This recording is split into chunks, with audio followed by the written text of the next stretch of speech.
Nascer, morrer, renascer ainda e progredir continuamente. Tal é a lei.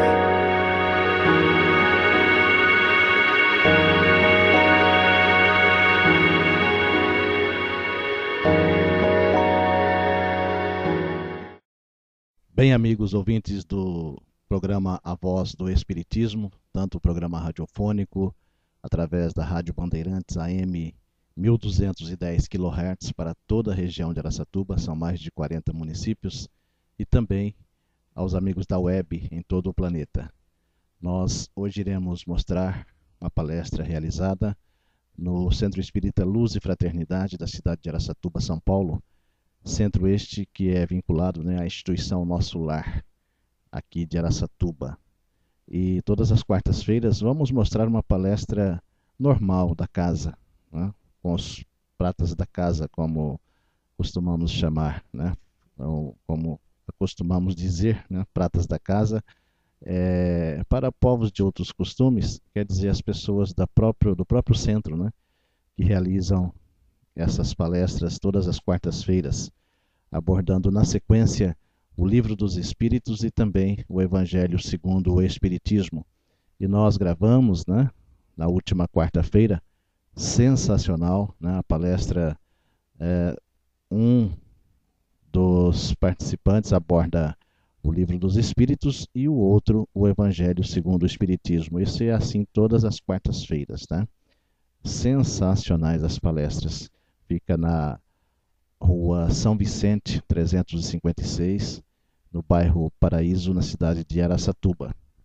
E todos, de Araçatuba e região, estão convidados a conhecer, inclusive, as palestras públicas lá realizadas. Palestras sensacionais. Eles abordam o Livro dos Espíritos, o Evangelho, de Jesus, trazendo fatos atuais, ilustrando com casos, com realizações, coisas que aconteceram e que os espíritos superiores relatam, Tanto André Luiz, como Emmanuel, como outros espíritos também, relatam, e sempre eles trazem a lume, para esclarecimento, para enfatizar os ensinamentos contidos no Livro dos Espíritos e no Evangelho segundo o Espiritismo. Nós precisamos de nos esforçarmos para realmente seguirmos, os ensinamentos de Jesus, os ensinamentos da doutrina espírita. Nós já sabemos de cor, salteado, o Evangelho de Jesus. O que nos falta é segui-los, é seguir, é que nos falta. Nós somos ainda, temos uma evolução muito pouca ainda, mas temos que exercitar, temos que tentar seguir aí ao máximo, os ensinamentos do nosso Mestre Jesus. Então vamos mostrar para todos a palestra realizada com a participação de Hélio Matos Correia Júnior. É o Elinho, conhecido por Elinho, lá da instituição Nosso Lar. Ele abordou as perguntas de 629 a 629 a 646, que é o conhecimento da lei natural. E o Walter Perry Cefali Júnior, o Júnior, como é muito conhecido, capítulo 3, itens 1 a 2 do Evangelho segundo o Espiritismo, há muitas moradas na casa de meu pai. Vamos então acompanhar, os amigos da rádio e também os do site, essas informações sensacionais. Procurar, logicamente, na medida do possível, segui-las. Vamos lá então, a palestra na íntegra. Simplesmente cortamos a prece de abertura e depois da explanação dos dois, a prece de encerramento. Todos que quiserem, estiverem em local adequado, logicamente não estiver dirigindo, por exemplo, ou dependendo do trabalho, não dá. Mas dependendo de onde você estiver, se concentre, mentalize Jesus, mentalize a natureza, com certeza você se sentirá melhor na prece de encerramento, lá daquela palestra no Centro Espírita Luz e Fraternidade de Araçatuba, São Paulo. Vamos lá com a palestra na íntegra. Boa noite a todos. O Livro dos Espíritos, nessa noite fresca, nos traz as questões, ainda no capítulo 1 do livro 3, traz as questões de 629 a 646, em um item bastante interessante, como se os outros não fossem, mas um item muito peculiar e que devemos dar uma dedicação diária a ele, que é o bem e o mal. E na questão de 629, pergunta Kardec aos espíritos: que definição se pode dar da moral? A moral, diz os espíritos, é a regra para se conduzir bem, quer dizer, a distinção entre o bem e o mal. Ela se funda sobre a observação da lei de Deus. E parece simples, né, quando nós dizemos assim, o que é o bem e o que é o mal. Que nós, enquanto seres humanos dotados de livre-arbítrio, podemos escolher entre o bem e o mal. É uma decisão nossa. Nós podemos tomar o rumo que acharmos melhor de nossa vida. Mas, como fazer essa distinção?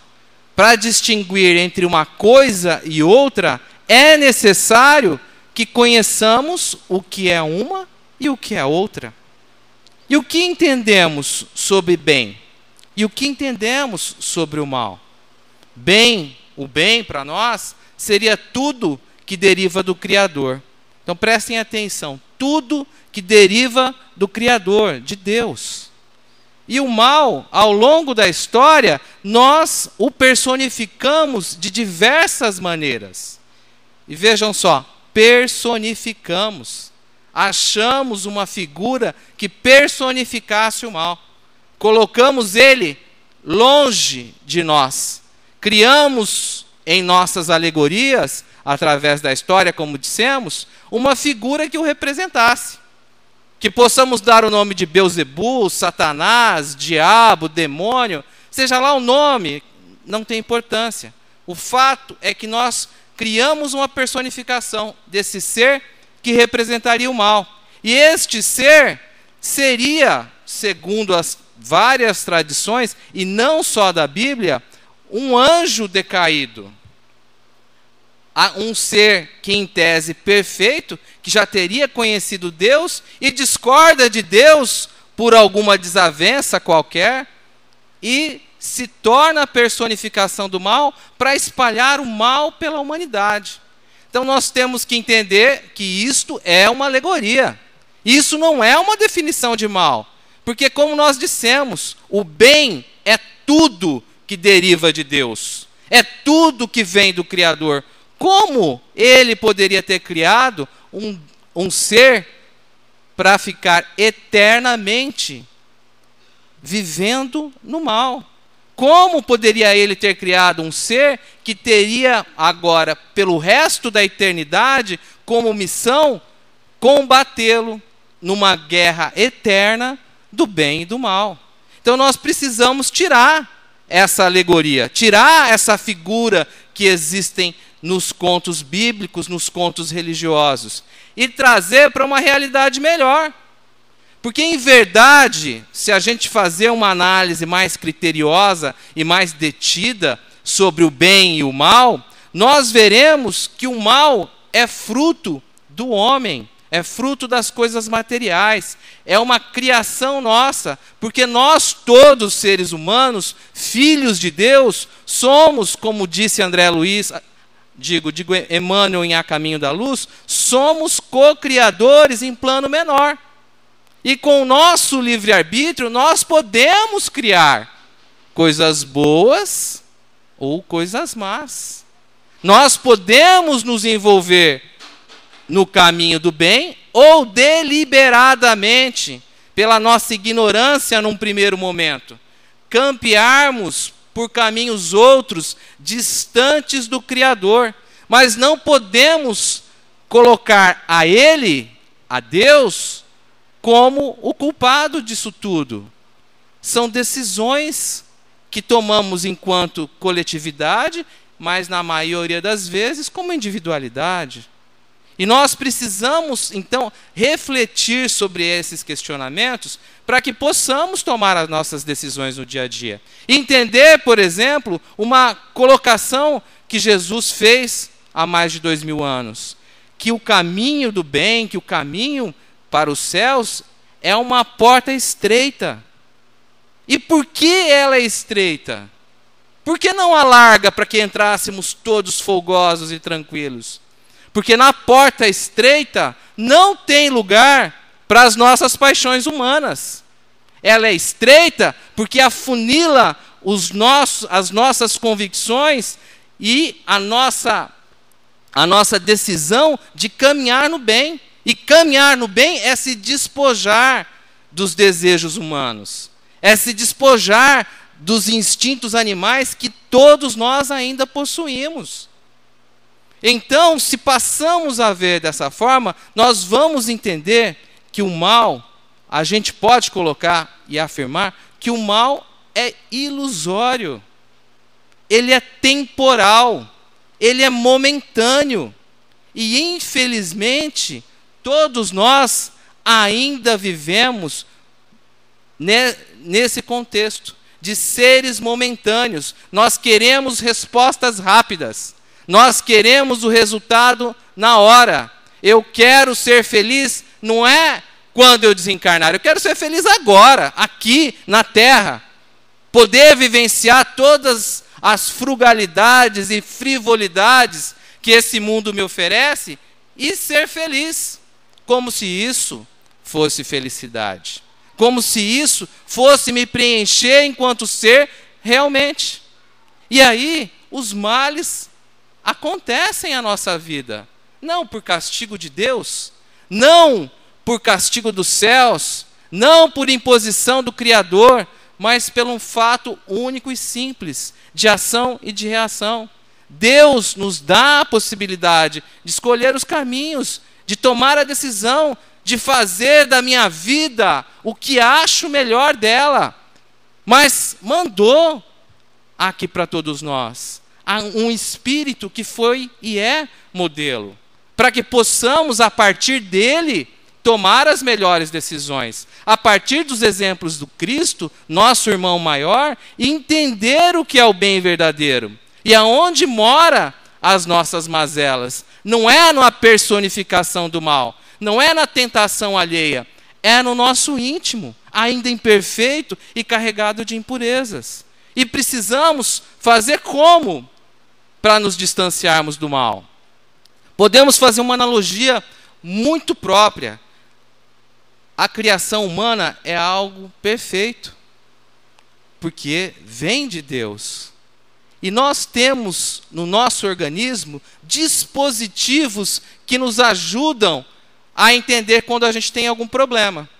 Nós, quando sentimos alguma dor, algo acontece ao nosso organismo físico, nós levamos um corte, nós nos arranhamos, nós sentimos dor.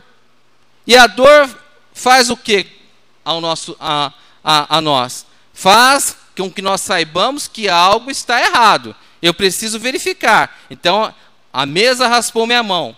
Eu tiro a mão porque, olha, minha mão está sendo estragada. Não, eu tiro a mão porque dói. É um aviso para que eu mude aquele comportamento, ache o problema, se for o caso, vá ao médico, eu vou procurar por que eu estou sentindo dor. São células do meu corpo, a dor sempre indica isso, segundo a ciência. Células do nosso organismo que estão sendo destruídas, liberam algumas substâncias na nossa corrente sanguínea que vai bater no cérebro e acontece a dor instantaneamente. Mas nós não temos só a dor física. Como coloca a primeira questão desse item, nós temos a dor moral, ou não temos? Quando nós erramos, e já temos um pouquinho da consciência dos nossos atos, nós sentimos uma dor moral, que muitas vezes é incomensurável, é muito maior que as dores físicas que muitas vezes sentimos. E essa dor moral nos indica algo está errado. algum erro estamos cometendo ao modo do nosso corpo físico, que deve estar sendo destruído quando sentimos uma dor física. Quando sentimos uma dor moral, é sinal que cometemos algo de errado, que já cometemos algo. E precisamos parar e avaliar. Sentimos um remorso, não sabemos por quê, precisamos pesquisar. Algo de errado que aconteceu em nossas vidas.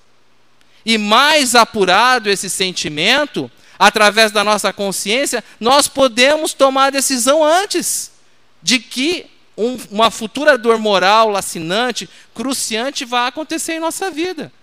E é fácil analisar essas questões. Por exemplo, quando sou traído, quem errou? Eu errei quando fui traído? Então, por que eu fico magoado? Por que eu fico agoniado? Porque aquele problema está me atingindo, é uma dor moral, que indica que eu tenho culpa no cartório. Aquilo não está acontecendo de graça comigo. Porque se realmente eu já tivesse sublimado as minhas dificuldades, eu perdoaria, e teria pena, procuraria ajudar, ser fraterno, porque ele sim está com um grande problema, e não eu. Agora, vamos ser sinceros, qual de nós faz isso? Quando nós somos magoados, olha só, a palavra já diz, magoado, fiquei sentido, o mal me atingiu porque eu busquei, porque eu fui atrás, porque em algum momento eu tomei uma decisão errada naquele assunto, naquele particular, com aquela pessoa, com aquelas pessoas, com aqueles familiares. É isto. Quando algo me angustia, é porque eu tenho ligação com aquela situação. E preciso rever minhas atitudes. E preciso reavaliar a minha vida. Tomar posturas diferentes. E nós não fazemos isso. E vejam, e a situação é mais interessante ainda. Porque, na verdade, a gente poderia pensar, mas, poxa, Deus não nos ajuda? Deus não nos afasta do mal? Irmão X, no livro Luz Acima, num capítulo entre o bem e o mal, ele narra uma situação pitoresca, que ilustra muito bem o que nós estamos falando. Em determinado momento, se aproximam do homem um gênio do mal e um gênio do bem. O gênio do bem, dotado de mais energia, mais poderoso, consegue sintonizar e tocar ao espírito do homem e diz a ele, em pensamento, no sem-fio do pensamento, diz a ele, olha, você está sendo convocado para ter a vida eterna junto do Criador. Estar entre os eleitos que farão dessa terra, a nossa terra, uma terra de felicidade, o verdadeiro paraíso que todos esperamos. Você está sendo convocado, meu irmão, para trabalhar nas fileiras do bem. E nesse momento, o homem se enche de júbilo. E continua o gênio do bem, dizendo, só que para isso, você terá que abrir mão de si mesmo. Você terá que trabalhar para o próximo. Você deverá não olhar as imperfeições do outro, mas vigiar todas as suas dioturnamente, para que seja um homem melhor a cada dia. Você precisará perdoar 100 vezes por dia, sem mágoa, sem ressentimento. Você deverá trabalhar sem descanso, ficar feliz quando alguém prosperar, independente das suas dificuldades. E mesmo quando estiver desanimado, você vai precisar louvar a Deus. E nesse momento o homem já não estava tão animado. Ele já se vinha cabrunhado. No momento em que o gênio do mal se sintoniza com ele, segundo o irmão X, e coloca para ele, meu amigo, deixe isso tudo para lá. As estrelas do firmamento são lindas, mas inalcançáveis. Vamos viver aqui no terra a terra, deixar a terra como está. Eu prometo a você fortuna, eu prometo a você prazeres como você nunca sentiu. E os olhos desse homem brilharam. Eu prometo que você terá tudo o que precisar. Não perdoe, não cultue o mito da fraternidade. Viva um dia após o outro, pensando em si 99 vezes e uma nos outros a cada 100. É assim que você vai ser feliz aqui na terra. E o homem, então, se entrega aos pensamentos do gênio do mal. E a partir daí, o gênio do mal olha para o espírito do bem, mas espera aí, você não vai fazer nada? Você não vai debater comigo? Você é mais poderoso. Como que caçoar do gênio do bem. E o gênio do bem simplesmente diz a ele, olha, eu tenho outros a visitar. Em determinado momento, eu o visitarei com o gênio da dor. E mais tarde, com o gênio da morte. E a partir daí, ele vai reavaliar as suas convicções.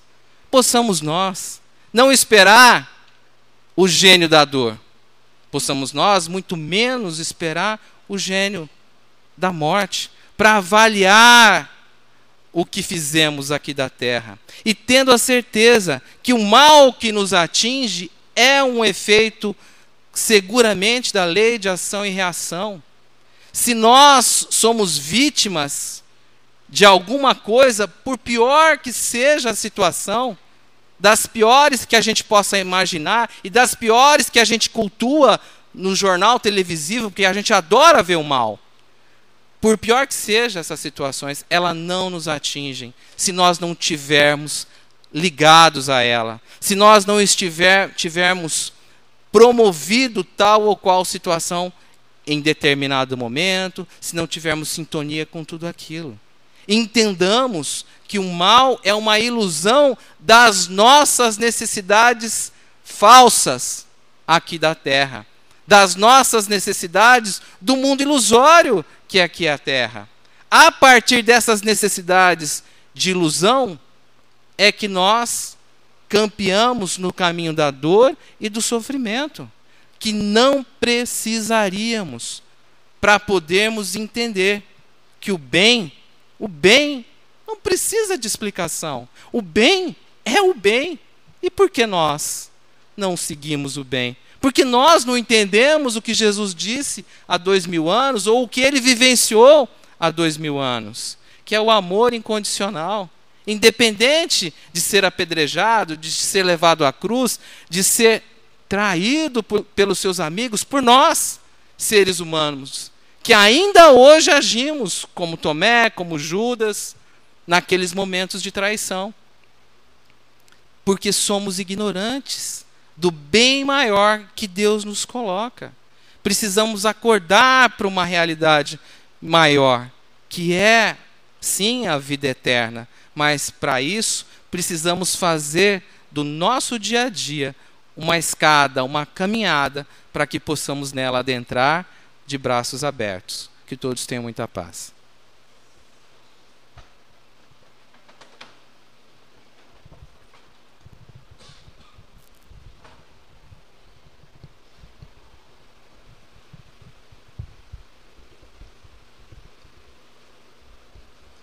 Nós vamos entrar aqui no estudo do Evangelho, capítulo 3.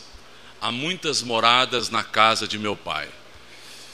Que nós não turbássemos o nosso coração, que nós crêssemos em Deus e nele, em Jesus, porque há muitas moradas na casa de meu Pai. Assim o Cristo coloca para nós, e nós temos que fazer essa avaliação. O que será que ele estava querendo nos dizer?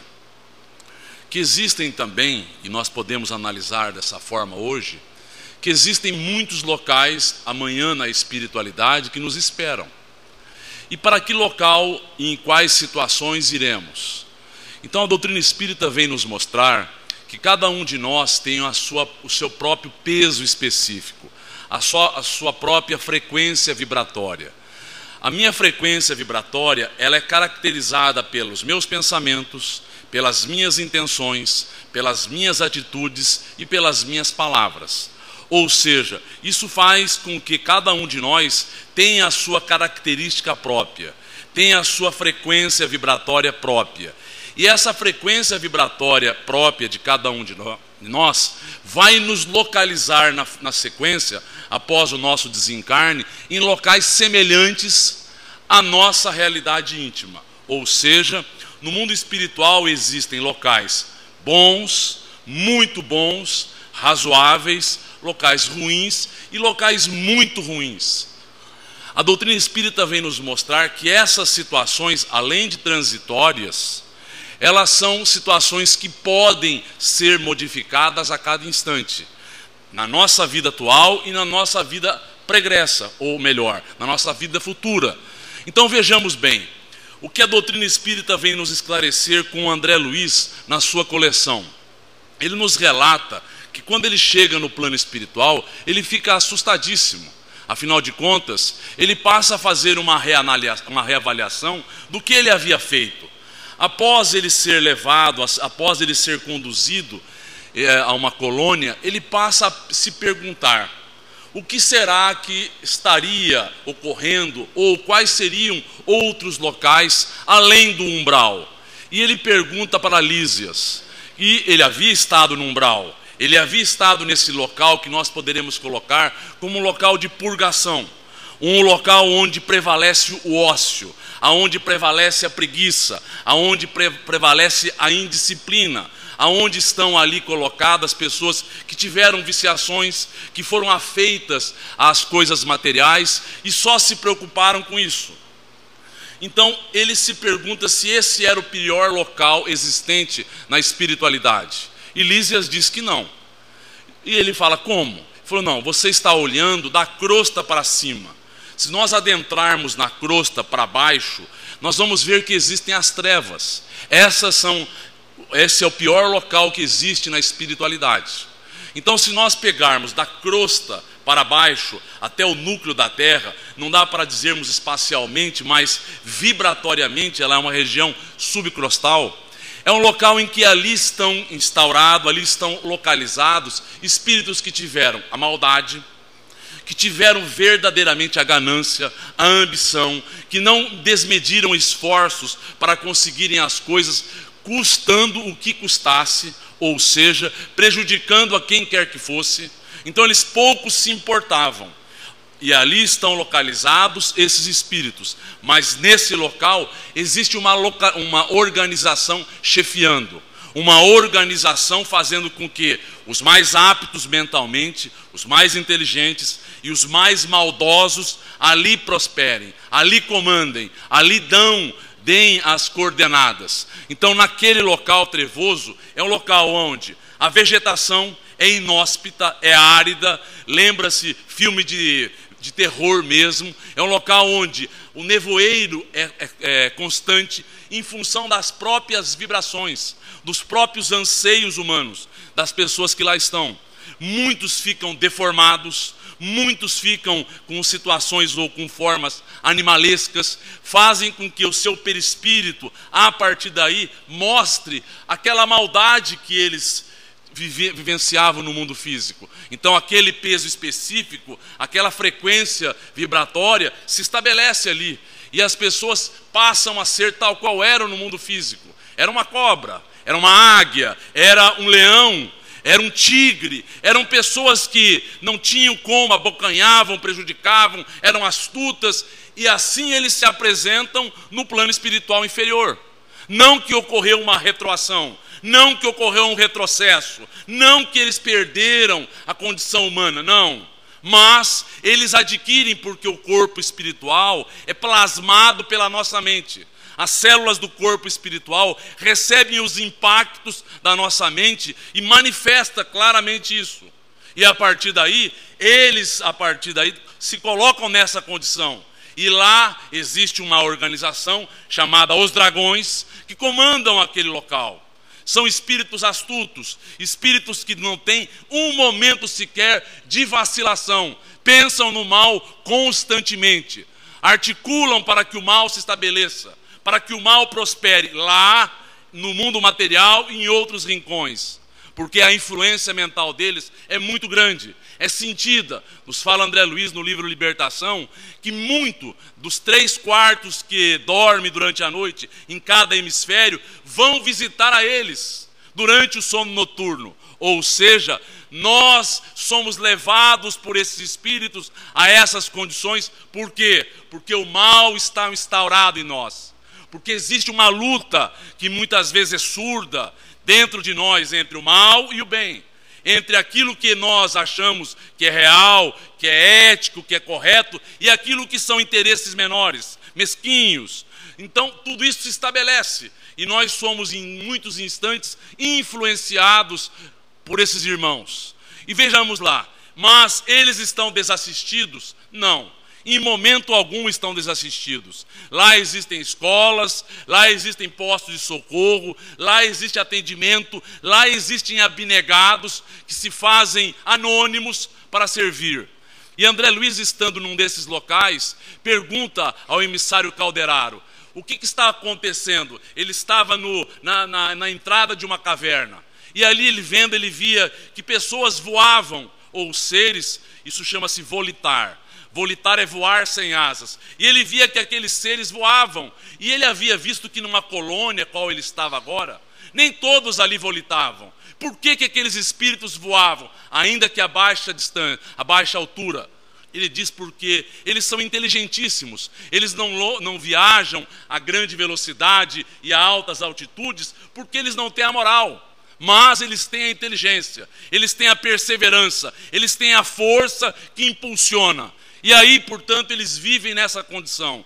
E ele começou a ver que existia ali como se fosse um cardume de espíritos deitados sob um lodo. Espíritos que estavam atordoados, estavam em pesadelos, diziam impropérios, falavam coisas que não dava para que se entendesse nada.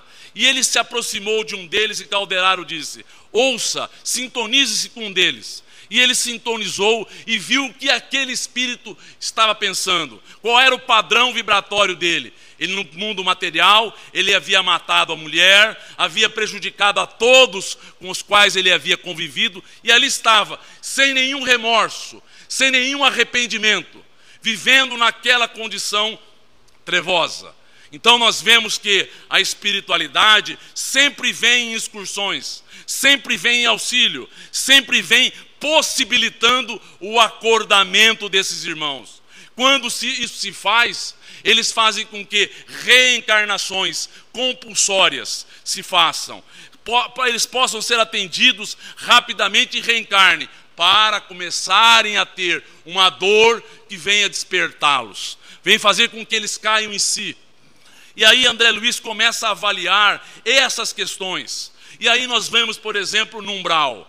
Quem é que aqueles espíritos que ali estavam? Quando André Luiz recolhe num local em que ele estava atendendo, no Ministério da Regeneração, atende uma senhora e por curiosidade ele começa a perguntar a ela o que ela havia feito, aonde, como ela havia realizado a sua vida. E aquela mulher começa a responder. Ela havia estado 50 anos no umbral, havia sido resgatado de há pouco, estava agora chegando em uma colônia. E ali André Luiz começa a perguntar, mas por que a senhora esteve localizada naquele local? A senhora se perguntou? Ela falou, não sei por quê. Eu sempre fui uma mulher boa, eu sempre fiz as minhas preces, eu sempre comunguei, eu sempre tive em contato com o Padre Amâncio. E ele sempre me dizia que eu era uma pessoa que tinha os meus erros, mas eu me lembro que algumas coisas ainda não estão bem resolvidas dentro de mim.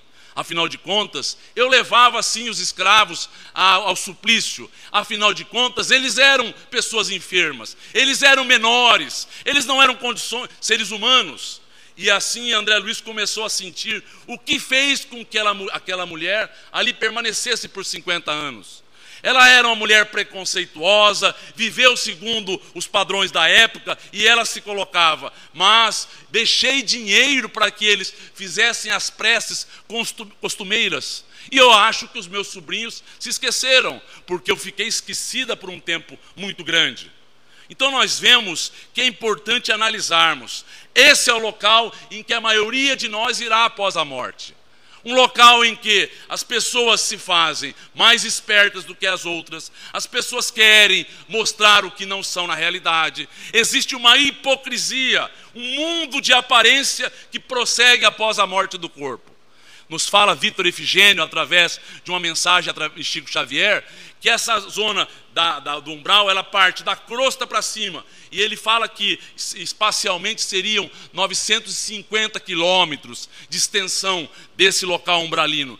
A outra parte, 50 outros quilômetros depois, perfazendo 1000 quilômetros, esses 50 quilômetros na sequência fariam parte das colônias. As colônias mais amparadas, o umbral mais fino. Nesse umbral mais denso aqui, estariam se purgando. Existem casas, existem postos de socorros, existem cidades boas nesses locais, mas a grande malta, o grande número é de seres enfermos, de seres que estão localizados nessa contingência. E aí nós vemos que em uma colônia, não é para qualquer um adentrar, principalmente em uma colônia como o nosso lar. Uma colônia é um local que tem disciplina, um local em que se trabalha diuturnamente, um local em que deve se apresentar resultados, melhorias mentais e morais, aonde é avaliado o teor do nosso pensamento. O espírito é avaliado diuturnamente, ou seja, aqueles espíritos que não comungam do bem comum, aqueles espíritos que pensam de forma egoística, de forma individual, que ficam presos aos valores materiais, são, de certa forma, cerceados por estarem prejudicando o bem comum. Então nós estamos colocando que após o desencarne, o local para o qual iremos é de acordo com a nossa vivência íntima. Que nós não nos assustemos, que nós possamos analisar o que temos na intimidade, qual o nosso real estado, para que amanhã possamos acordar e entender, primeiro, eu estou aqui localizado, virão samaritanos, virão benfeitores me resgatar, sim, mas eu preciso verdadeiramente me arrepender, verdadeiramente tomar consciência dos meus erros, das minhas buscas materiais, para que eu possa me tirar o animal que existe dentro de mim, tirar essa parte que ainda fala muito alto junto a cada um de nós. Então nós precisamos avaliar que quando André Luiz foi resgatado, após 9 anos no plano umbralino, ele foi resgatado por intercessão de sua mãe. Foi resgatado porque ele agora começou a se arrepender, começou a reavaliar. E aí as pessoas se perguntam assim, eu estando em uma colônia como o nosso lar, eu poderei ter o perigo de, por exemplo, ou encarnando, ou mesmo no plano espiritual, ir ao umbral, ou permanecer lá como a minha moradia, mas contínua assim? Desde que eu vacile, desde que eu não aproveite as oportunidades, desde que eu não me conscientize. E aí, vindo até o mundo material, eu vou ser colocado em prova, porque o importante é o seguinte, numa colônia não é um local definitivo, é um local de transição, aonde muitos se preparam para reencarnar, pequena parte prepara-se para ir a planos superiores, mas a grande maioria se prepara para vir colocar à prova se aprendeu a lição, se já se melhorou, se já venceu os seus problemas íntimos. Se nós analisarmos o livro 50 anos depois, nós vamos ver um espírito de nome Ciro, que passou por uma série de dificuldades, reencarnou 2 ou 3 vezes naquela existência, 3, 2 como criança ele desencarna, para que ele pudesse vencer erros do passado, mas mesmo assim, ele não superou. No livro Renúncia, 1700 anos depois, ou melhor, 1400 anos depois, ele era um homem ainda devotado ou estando no mal, estando em plano umbralino. Ou seja, nem tudo que aparenta é na realidade, porque o espírito às vezes mostra valores intelectuais, uma vontade de vencer a si mesmo, mas ele não consegue. Ele tem uma segunda natureza, em função de erros pregressos, que falam mais alto, que ele volta a cair, que ele volta a recalcitrar, que ele volta a fazer com que ele tenha dúvidas e uma convicção não se estabeleça. Então nós vemos que existem situações que nós desconhecemos, assim como espíritos que estão em planos inferiores, quando resgatados, muitos acordam, já viveram tudo e não querem mais, dão um basta e começam agora a viver para o bem, contínua e ininterruptamente. Então nós vemos várias situações. O que é importante é que ninguém fica desamparado, ninguém fica desassistido, ninguém fica esquecido.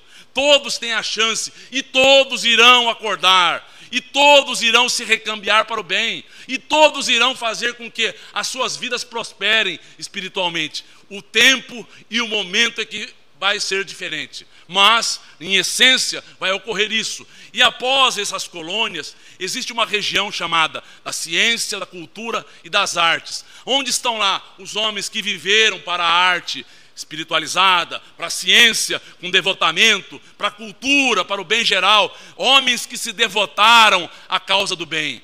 Posteriormente, uma região mais acima, chamada amor fraterno, um local onde o bem prevalece.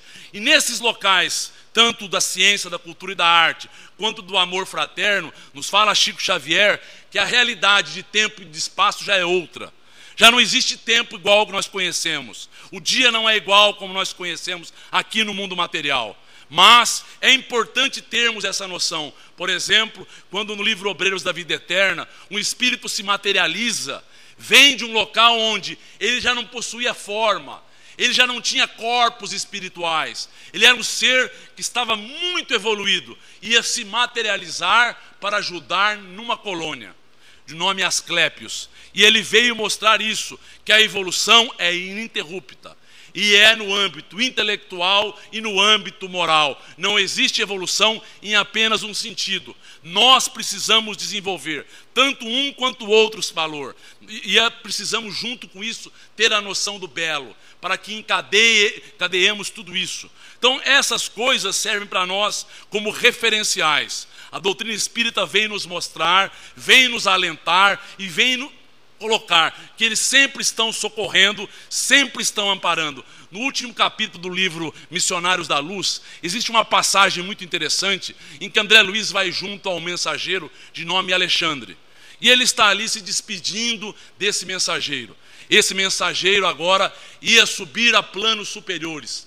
André Luiz e todos que ali estavam, 62 pessoas, estavam entristecidas. O convívio com aquele homem simples, mais profundo, mais belo na sua intimidade, fez com que todos eles sentissem saudades antecipadas. Ele ia deixá-los, mas ainda que fosse temporariamente, ele estava ali saudando a cada um deles e mostrando que ele não estava indo por uma vaidade, ele estava indo para planos superiores para aprender mais e sendo útil cada vez mais ao Cristo, podendo cada vez mais, aonde quer que ele se encontrasse, se colocar na posição de um servidor e dando a eles possibilidade de mostrarem aquilo que eles haviam aprendido.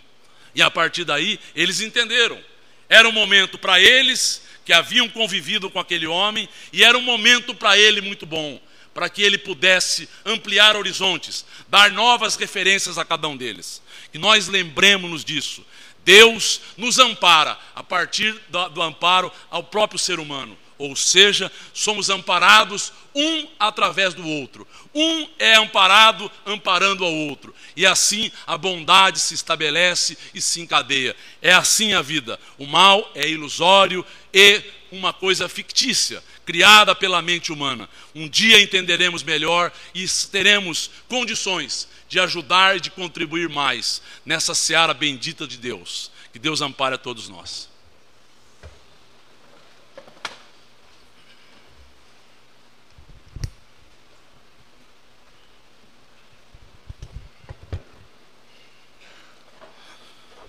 Então vamos finalizar a nossa reunião agradecendo a Deus, agradecendo a Jesus, agradecendo esses bons amigos espirituais que tanto auxiliam a esse grupo, que tanto nos possibilitam em termos de oportunidades, que nós conjuntamente possamos orar, vibrando, pedindo em favor de núcleos de saúde de nossa cidade, dos hospitais, do Hospital Santana, do Hospital Santa Maria, do Hospital da Unimed, da Santa Casa local, da Maternidade Municipal, do Sanatório Benedita Fernandes, que nós possamos vibrar por esses locais, para que exista a ajuda aos enfermos, o amparo chegue através das nossas vibrações, acrescidas, potencializadas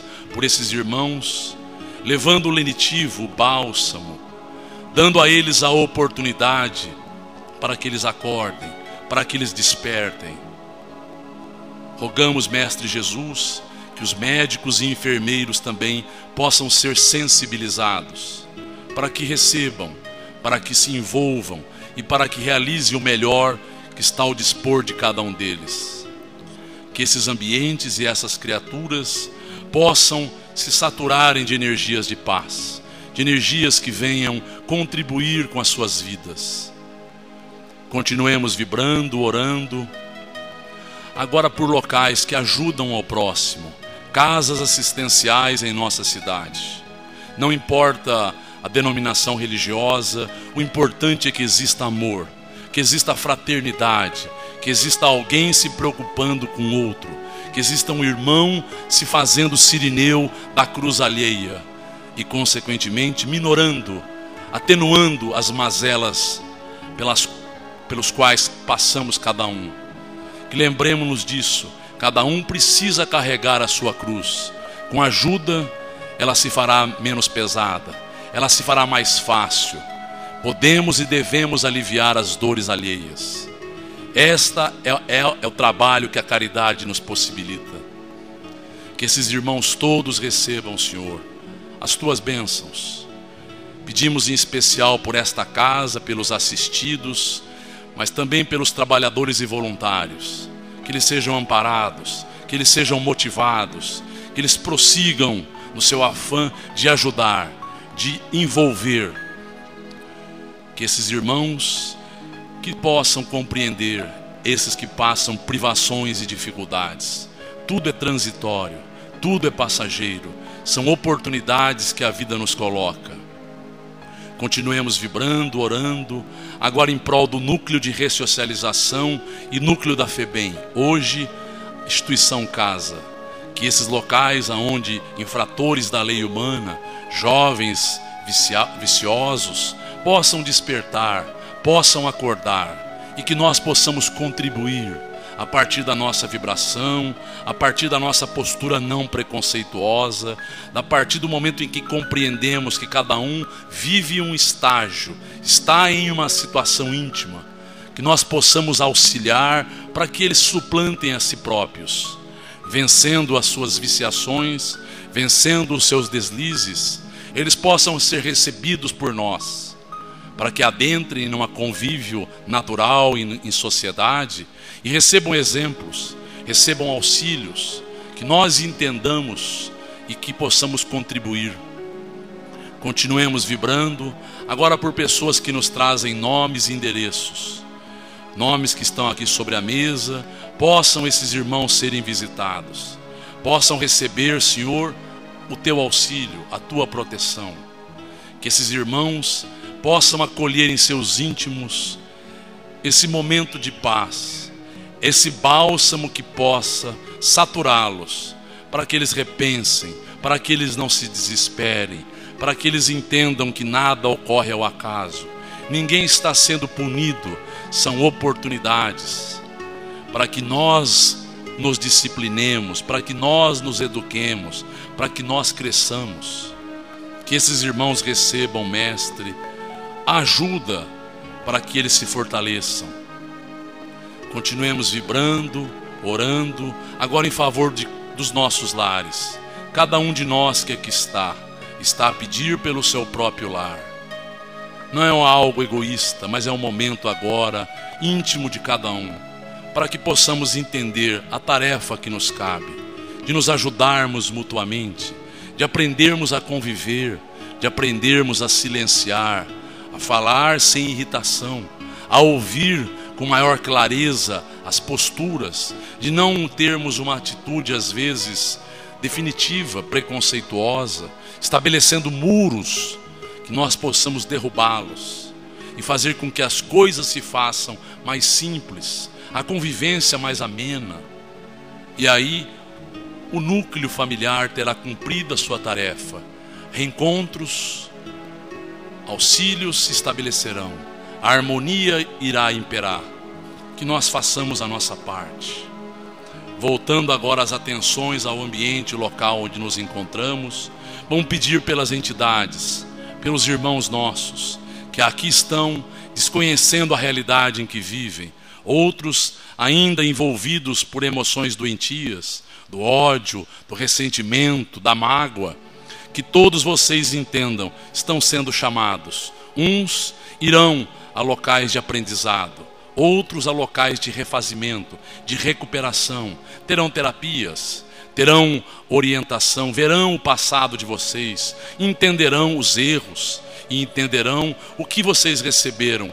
Nada mais foi do que as próprias atitudes de vocês de outrora.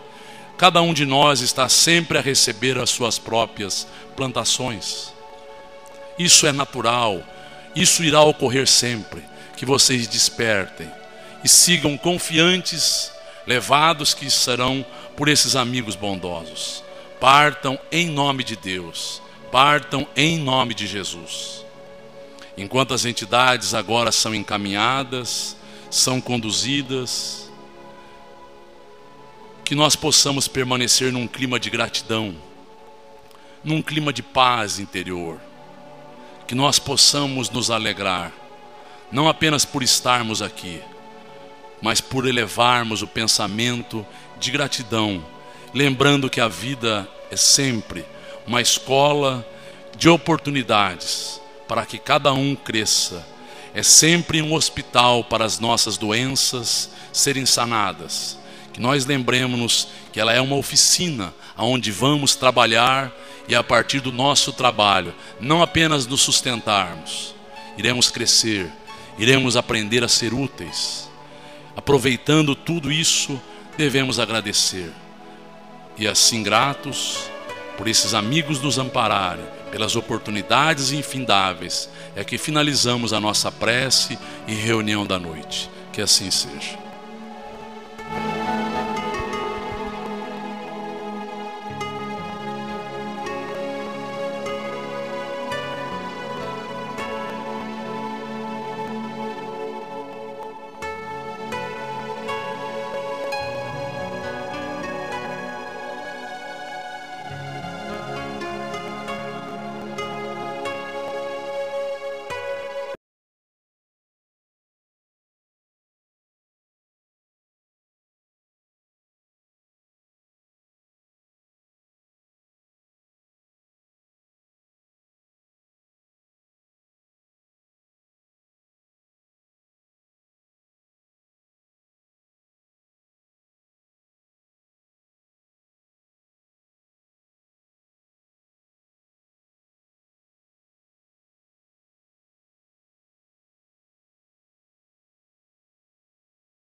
Nascer, morrer, renascer ainda e progredir continuamente.